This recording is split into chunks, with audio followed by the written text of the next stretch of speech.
Hey guys, literally every day, people come up to me and they ask me, hey Brendan, how do you get a butt like Jen Seltzer's? I tell them I deadlift and I squat. And then they ask me, well Brendan, how do you prep for a deadlift and or a squat workout? Here's what to do. If you come in to sweat performance a little bit early, talking 5-10 minutes, you're gonna reach down and grab one of these mini bands.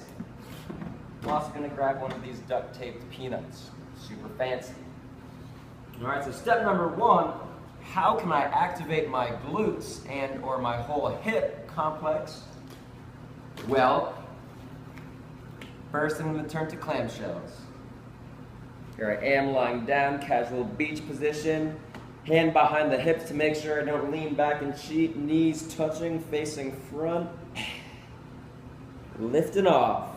All right, so I'll keep these reps smooth, go to 10, maybe even hold that last one for 10 seconds, ensuring I get a good burn, knowing that I'm really activating them.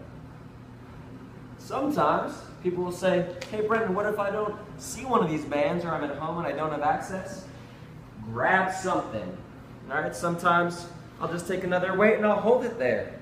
Super easy. It's good work. It's good work.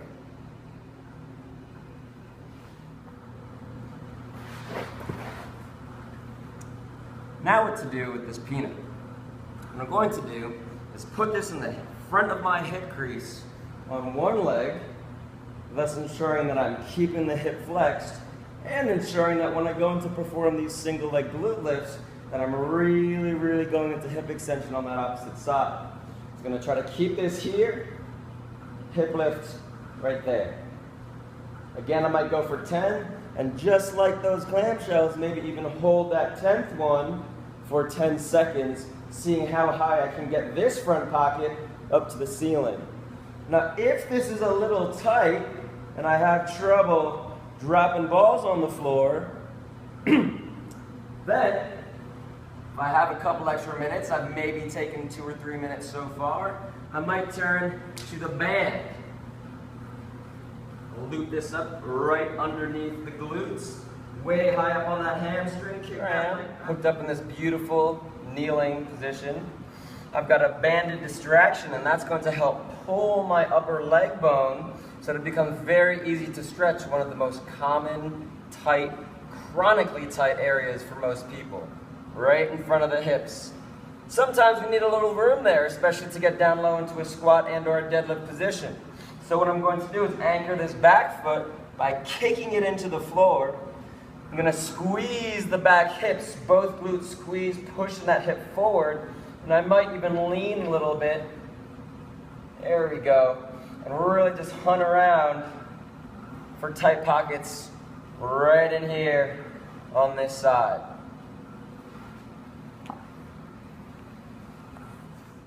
We finally made it to the final, probably the most important and serious part of our squat and deadlift warm-up. Here I've got a box. I can use one of the benches as well. I've taken my foot up onto the box, the entire goddamn thing. Not trying to camp out down here, that is no good. I'll take my hand on top of the front foot, making sure my elbow is able to press into the crook of the inner knee.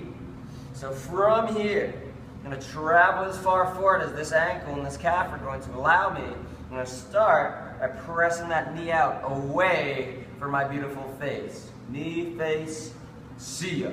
From here, now I'm free to travel backwards, keeping the knee out, swooping in these C curve shapes, digging into any angle that's going to feel a little bit tight. This alone